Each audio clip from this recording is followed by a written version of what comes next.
Well, joining us now for more from Chicago is someone who's in the trenches, Ravin Gandhi. He's GMM Nonstick Coatings founder and CEO. GMM Nonstick is his company, one of the world's largest suppliers of nonstick coatings, with products found in brands like KitchenAid and Pyrex, and does business in EU, Mexico, as well as Canada. Also here on set, Kirk Hartman of Wells Fargo Asset Management, still with us. Okay, great to see you. Ravin, what is your outlook for 2019, the biggest risk that you have? Well, I mean, clearly it's the trade thing, you know. I mean, that is the headline, I think, around the world. I'm cautiously optimistic from what the president is tweeting that a deal is to be made. I think it will be madness if both sides escalate things, because the world just simply can't take this type of uncertainty. I mean, you see it in the market. You see it in my business.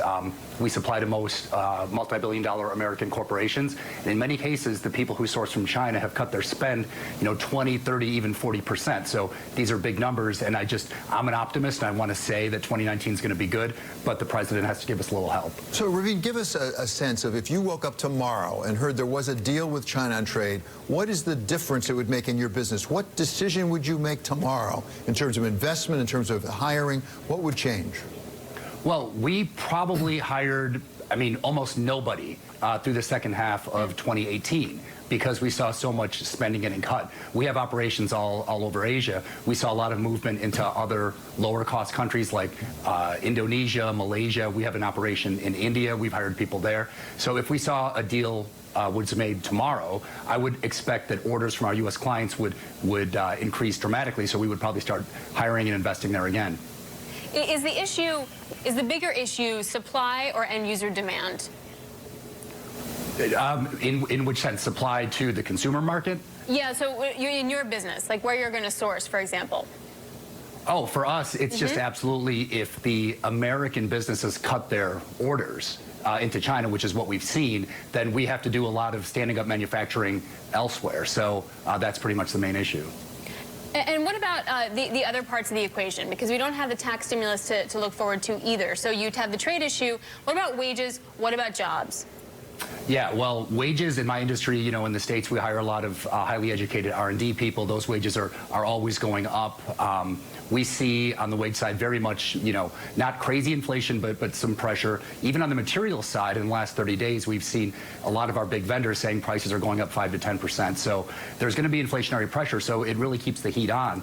There's a saying when we would talk about the trade thing, holding a grudge is like taking poison and waiting for the other person to die. So I think that if the president is too much on China, I understand that he wants to make a deal, but he can't take the poison in the States with these tariffs and these kind of things. Economist word, Ravin, is really, yeah, we're worried, but we haven't seen the reality yet. We haven't really seen it in the hard data. It sounds to me like you are. It sounds to me like on the ground, you're in trouble, or you're worried in trouble.